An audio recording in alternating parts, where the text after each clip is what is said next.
और इसके अलावा जो शेयर आज बढ़कर खुलने जा रहे हैं उसमें वापस से अगर आप चेक करेंगे तो आईटीसी होटल्स, भारती एयरटेल, खैर बाजार खुल ही चुका है, इन बिटवीन सीधा आ जाते हैं। मार्केट्स पे 12 पॉइंट की गिरावट है, बैंक निफ्टी पे करीब 100 पॉइंट की गिरावट आपको दिख रही है।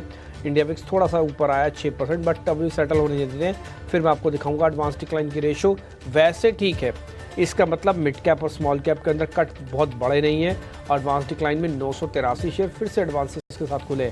डिक्लाइंस भूल भी जाओगे ना तो खाली एडवांसेस भी याद रखोगे कितने शेयर खुले हैं एडवांसेस के, और उसका नंबर अगर नीचे नहीं होता है दिन भर में, उसी का नंबर अगर नीचे नहीं होता दिन भर में, तो समझ लीजिएगा कि मार्केट्स के अंदर अभी भी ज़्यादा बड़े क्रैक नहीं है, ज़्यादातर शेयरों ने पार्टिसिपेट नहीं किया है। ठीक, तो ये 900 से लेके 1000 शेयर वाला नंबर आप आज याद रखना। खैर, अब आते हैं जरा और शेयर्स पे। आज के पहले टॉप काउंटर्स दिखाना स्क्रीन पर, उसके बाद फिर मैं अलग अलग शेयर्स पे जाऊंगा, लेवल्स पे भी जाऊंगा। 50,000 को टेस्ट करने के लिए पहुंच गया वैसे by the way bank Nifty, और 50,012 का लेवल अब आपको स्क्रीन पर दिख रहा है। आज का जो लो बना है वो 49,983 का है, एक झटके के साथ बना, बट वो 50,000 का लेवल फाइनली मार्केट कर रहा है, बैंक निफ्टी के हिसाब से सरेंडर कर चुका है, और निफ्टी ने भी 23,500 को सरेंडर कर दिया। तो दोनों ने अपने क्रिटिकल लेवल को सरेंडर कर दिया, शुरुआत में ही कर दिया। देखते हैं अभी क्या होता है। पहले 5 मिनट में तो थोड़ा जंक्शन भी होता है, एक्सचेंज ऑफ हैंड्स भी होते हैं। आइए जरा पहले टॉप काउंटर्स दिखाते हैं स्क्रीन पर आपको। HDFC बैंक दिखाओ, रिलायंस इंडस्ट्रीज़ दिखाओ, दोनों के अंदर आपको गिरावट दिखाना TCS, इन्फोसिस, IT के जोड़े, और साथ ही दिखाओ HUL और L&T। ये 6 शेयर्स शुरुआत में आपको ये बताने के लिए सफिशिएंट होता है कि टिल्ट किस तरफ का है। आप देख रहे हो जो भी शेयर स्क्रीन पर फायर हो रहा है, भले वो बहुत बड़े गैप के साथ ना हो, बट ज़्यादातर शेयर आपको लाल निशान में ही दिख रहे होंगे। इसका मतलब बाजार में बड़े शेयरों की लीडरशिप का अभाव है, और ये आपको स्क्रीन पर भी साफ साफ नज़र आ रहा है।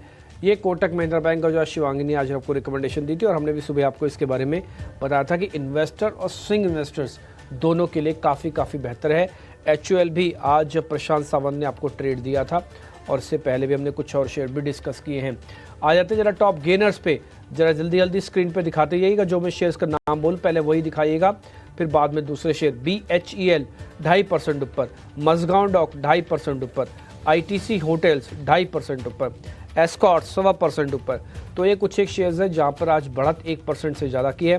अब अपने स्क्रीन पर देख पा रहे होंगे अपोलो टायर्स भी आज 1% से ज़्यादा इस समय बढ़कर कामकाज कर रहा है। कमज़ोर शेयर काउंटर्स कौन से हैं? वो है ऑयल इंडिया 4% से ज़्यादा नीचे, एलकेम टूटा है आज, वेदांता के अंदर भी आज शुरुआती कमज़ोरी है। M&M पे गौरांग सर ने सुबह आपको रिकमेंडेशन, या मैं बोलूँगा अपना कॉन्फिडेंस जताया था, ब्रोकिंग हाउसेस की रिपोर्ट थी।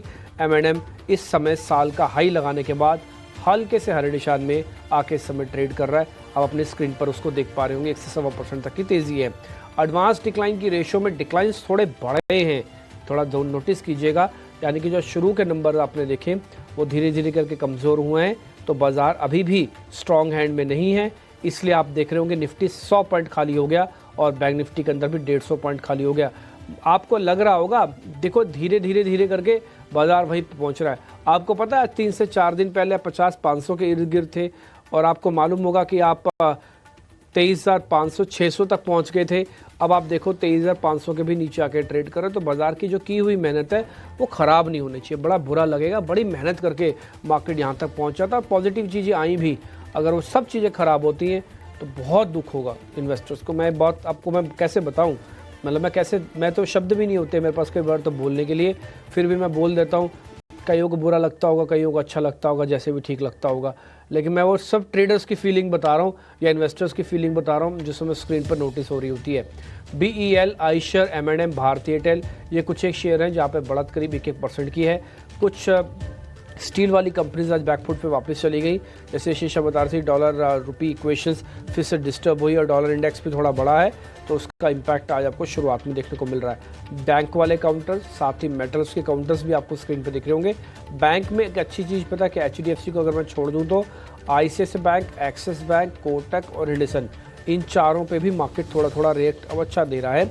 निफ्टी बैंक अगर आप अपनी स्क्रीन पर वापस से देख पाएँ इस समय, तो मेटल्स काउंटर्स के अंदर सभी में अंदर आज प्रेशर है, पूरी स्क्रीन आपको लाल दिखेगी। ऑटो, रियल एस्टेट, FMCG भी फटाफट से दिखा दो स्क्रीन पर से, तो आपको थोड़ा और आइडिया लग जाएगा। एफएमसीजी आज दिन भर में आपके काम आएगा। ये डिफेंसिव कम एग्रेसिव का कॉम्बिनेशन होता है। इसमें एचयूएल ऑलरेडी एक ट्रेड के रूप में आपको मिला हुआ है।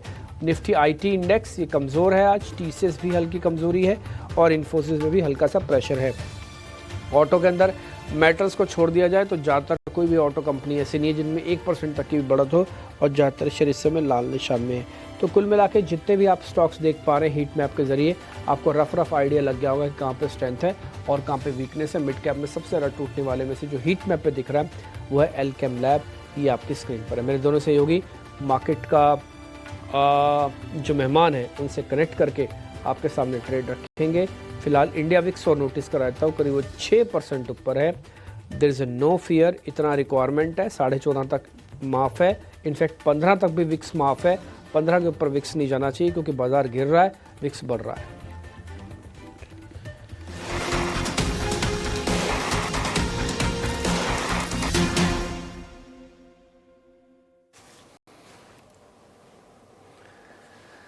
तो बाजार में शुरुआत कमजोरी वहां से और गहराते हुए 100 अंक नीचे है निफ्टी बैंक की बात करें तो 125 अंकों के आसपास की गिरावट वहां पर है। और आज आप देखिए मेटल शेयरों का मूड बहुत ज़्यादा खराब है। JSW steel, Tata steel, Hindalco, ये सारे के सारे निफ्टी के टॉप लूजर्स में शामिल है। और उसके अलावा अगर आप वायदा की लिस्ट देखेंगे तो सेल हो गया, वेदांता हो गया 3% के आसपास से गिरावट। और उसकी वजह यह है कि डोनाल्ड ट्रंप ने कहा है कि वो सभी मेटल इंपोर्ट पर, स्टील पर, एल्यूमिनियम पर 25% टैरिफ लगाने की योजना बना रहे हैं।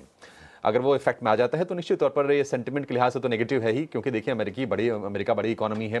फिर इन्हें रिटेलिएटरी टैरिफ लगने शुरू हो जाते हैं। फिर दिक्कत ये होती है कि फिर चाइना भी लगाया गया, बाकी और देश वो भी लगाएंगे, तो ये एक उस लिहाज से थोड़ा नेगेटिव जरूर हो जाता है। चलिए समझते हैं कि आपके लिए ओपनिंग ट्रेड के मौके कहां पर बन रहे हैं फिलहाल, और हमारे दो एक्सपर्ट तैयार हैं। शिवांगी, शुरुआत आपसे कर लेते हैं। बताइए कहां पर आपको मौके दिख रहे हैं अभी बाजार में?